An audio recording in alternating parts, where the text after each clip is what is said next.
Hi, welcome to Sunil Maths tutorial online classes. Laplace transforms, class 8. In this class, we learn about two integrals. One is cos integral, the second one is sine integral, and their Laplace transforms. First one, the definition of cos integral or cosine integral. Cosine integral. The cosine integral is denoted by the symbol ci of t. The cosine integral is denoted by the symbol ci of t and defined as ci of t is equals to integral t to infinity cos u by u du. Cosine integral. One of the special integral this is in Laplace transforms. Cosine integral is denoted by the symbol ci of t and defined by ci of t is equals to integral t to infinity cos u by u du. The question is find Laplace transform of cosine integral ci of t. Let us take f of t is equals to integral t to infinity cos u by u du. Cosine integral. Interchange the limits, you get minus integral infinity to t minus integral infinity to t cos u by u du. Because of by interchanging the limits, we get minus. Find the derivative f dash of t is equals to d by du of minus integral infinity to t cos u by u du. Integration and differentiation, they are converse to each other, they get cancelled. Finally you get minus cos t by t. Lower limit becomes cos infinity, lower limit becomes 0 here. So f dash of t is equals to minus cos t by t. So by cross multiplication, t f dash of t is equals to minus cos t. Taking Laplace transform on both sides, Laplace transform of t f dash of t is equals to minus Laplace transform of cos t. Laplace transform of t f dash of t, by the definition, by previous theorem we have minus d by dp of Laplace transform of f dash of t. Because of t power 1, you can write it is minus 1 power 1 into first derivative of Laplace transform of f dash of t minus Laplace transform of cos t. Laplace transform of cos t is equals to p by p square plus 1. Minus minus get cancelled on both sides. We know the formula f dash of t, Laplace transform of f dash of t is equals to p into f of p minus f of 0. Observe that f of 0 is always constant. F of 0 is always constant. Derivative of constant is equals to 0. By applying that fact, you get d by dp of p f of p is equals to p by p square plus 1. Observe that once again, f of 0 value is always constant. So derivative of constant is 0. By using that fact, this becomes d by dp of p into f of p is equals to p by p square plus 1. On integrating both sides, we get integral d of p into f of p is equals to integral p by p square plus 1 into 2p. Derivative and integration get cancelled, they are converse to each other.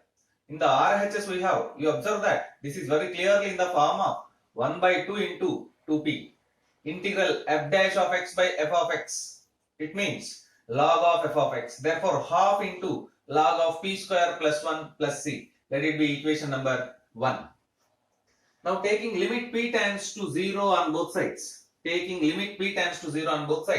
And by using final value theorem, limit p tends to 0, p into f of p is equals to half into limit p tends to 0 log of p square plus 1 plus c.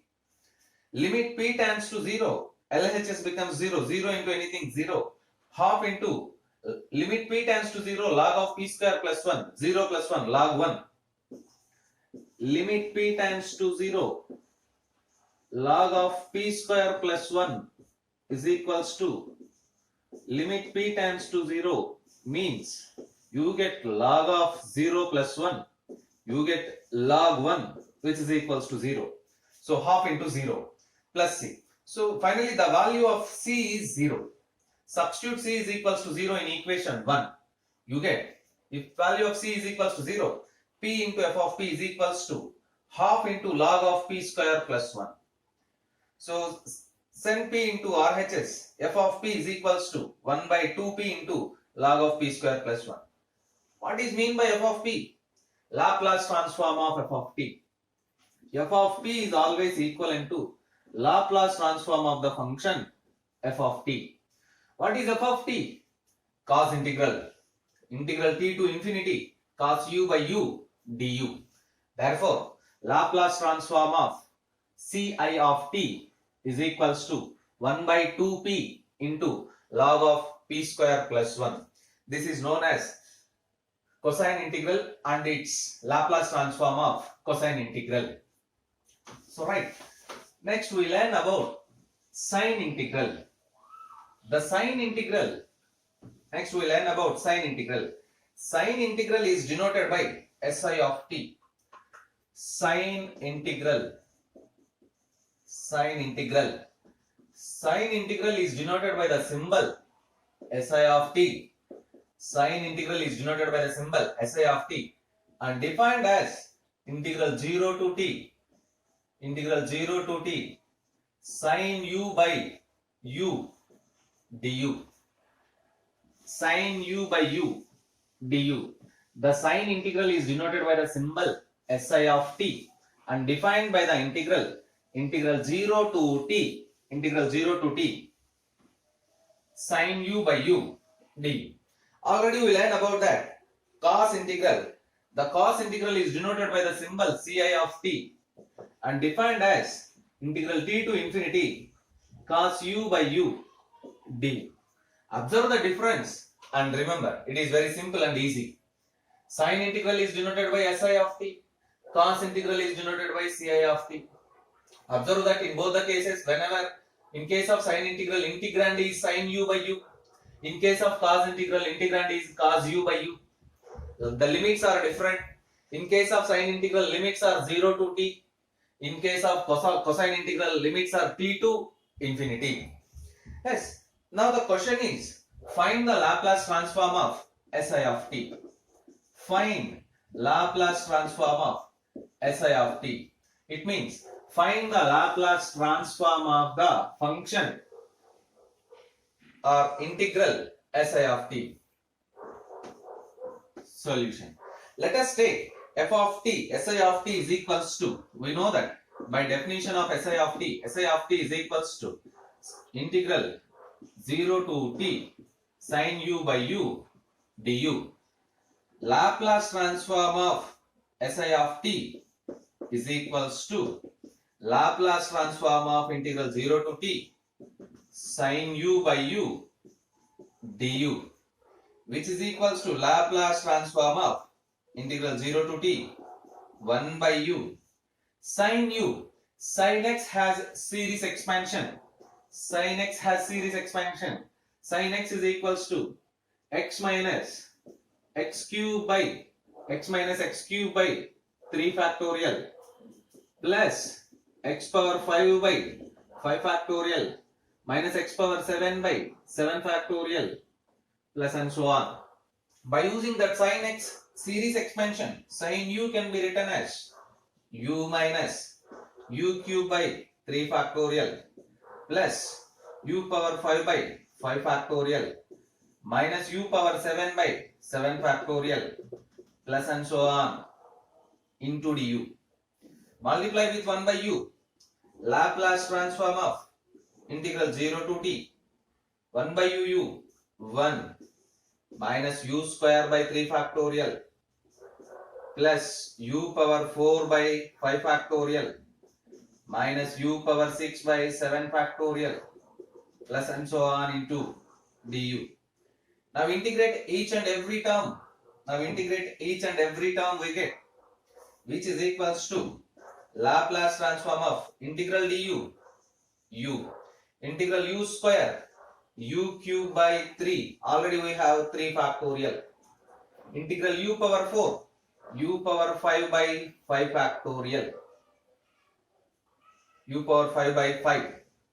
Already we have 5 factorial. Minus u power integral u power 6 u power 7 by 7. Already we have 7 factorial plus and so on. The limits are 0 to t. Upper limit is t and lower limit is 0. So we don't need to substitute the lower limit because it gives 0.